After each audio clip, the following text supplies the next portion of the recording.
Okay, now this one is going to be surprising. I'm sure quite a few of you are going to say, what? That's all there is to it? Alec, Peirce, Scuba, by the way. Tech tips on how to antifreeze your regulator. How to install an antifreeze kit. Or I think the current jargon is all environmental kit. Anyway, a kit. How do you make your rake so it doesn't freeze? And most large companies do sell all environmental kits for their regulators, antifreeze kits so they won't freeze. Number one, not possible to make a reg so it won't freeze. All regs will freeze, trust me. I can make any regulator freeze. Number two, having an antifreeze kit is not necessarily the best way to stop your reg from freezing.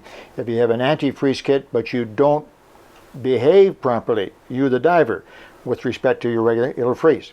If you don't have an antifreeze kit and you treat the regulator properly prior to your cold water dive, it won't freeze.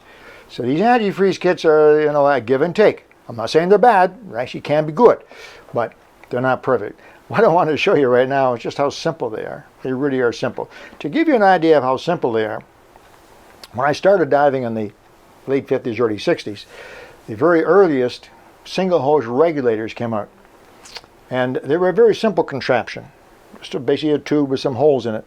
And even back then, we had this discussion about antifreeze kits. And we did various things in order to stop our regulator from freezing. Again, it didn't work, but it helped. It made us feel better. The most common thing we did back then, because there were no antifreeze kits, trust me, we would take antifreeze, automotive antifreeze, or we didn't really have silicone oil, so we used glycerin or some other oily product that was not likely to freeze.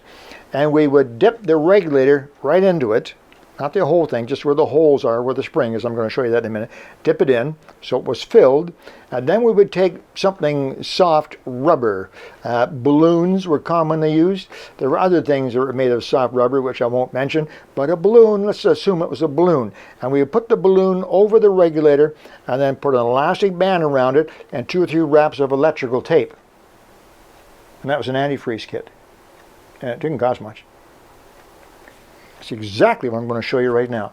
So this $100 antifreeze kit I have here is exactly the same as a balloon with glycerin. Exactly the same process. Just a little fancier. Let me show you.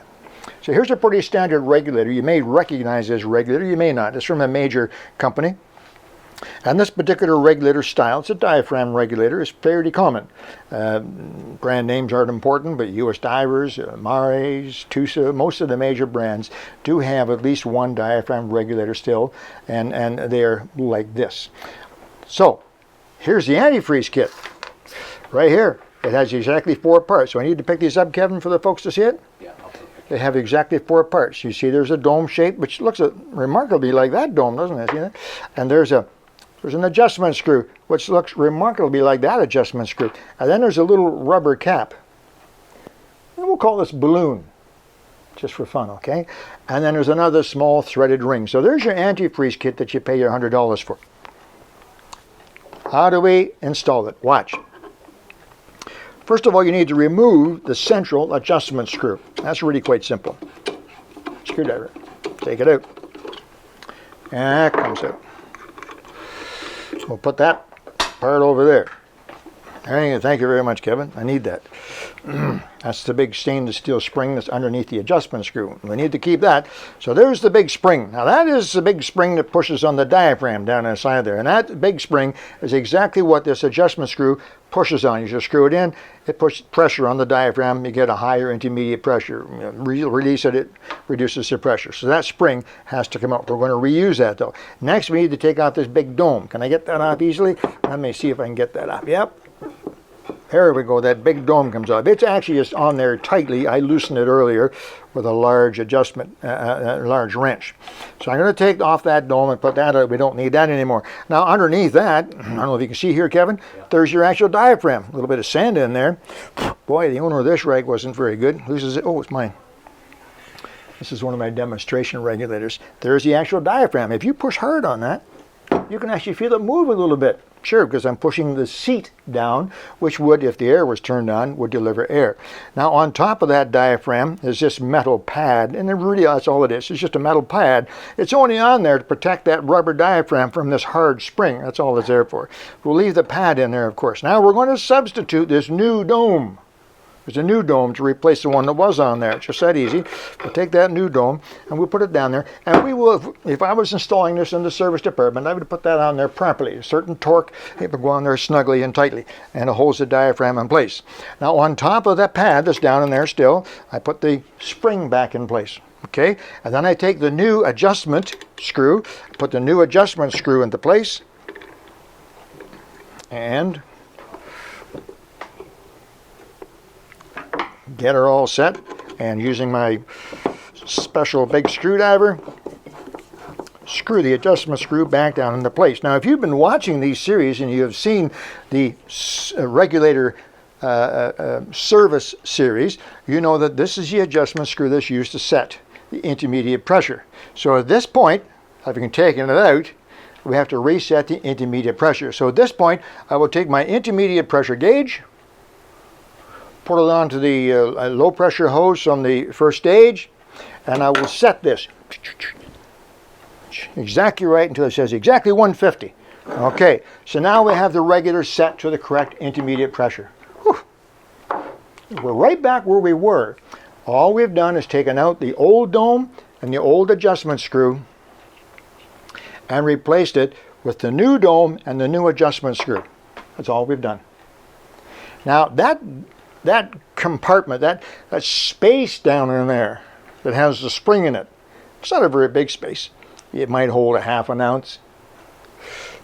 But that's exactly where the antifreeze goes. So now you will take the little jar of glycerin that comes with the antifreeze kit and you pour it down through the hole. All of it. And it goes down and bubbles come out, and you wait and you shake it a little bit. Turn the air off and on because that makes the diaphragm move up and down, and pretty soon the bubbles start coming out so the hole is completely filled. And you put more in. You put in quite a bit. So the whole space down in where the spring is, right? That whole little room and all the space around here is now filled with silicone oil, glycerin, if you like. And then you put your balloon, you have this rubber diaphragm, right? Balloon, right? You put that rubber diaphragm on top, just like that. Sits in there perfectly, like that. And then you take this final cap, and that goes down in like that, and screws snugly down into place. Antifreeze kit. Done. Does that look familiar? Doesn't that look like the balloon and the glycerin that I used to use when I started diving in 1950? Exactly. It's exactly the same. A little fancier, it's got some chrome rings and a little rubber disc and so on, but it does exactly the same thing. All you're really doing is you are filling the space in the first stage, filling the space around that big adjustment spring, filling the space above the diaphragm with something that won't freeze.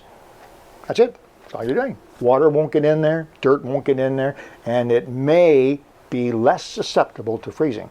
It can still freeze, because it's not necessarily the water from outside that's freezing, it's the water inside the rig. We'll talk about that some other time. But that's it. Installing an antifreeze kit on your diaphragm style regulator is just that easy. These kits are available, and depending on the make and the model of your regulator, it may come. A lot of regulators today come with an all-environmental kit. But if necessary, if you feel that you want to, you can add one to it. Now they're called all environmental kits for a good reason, and I like that.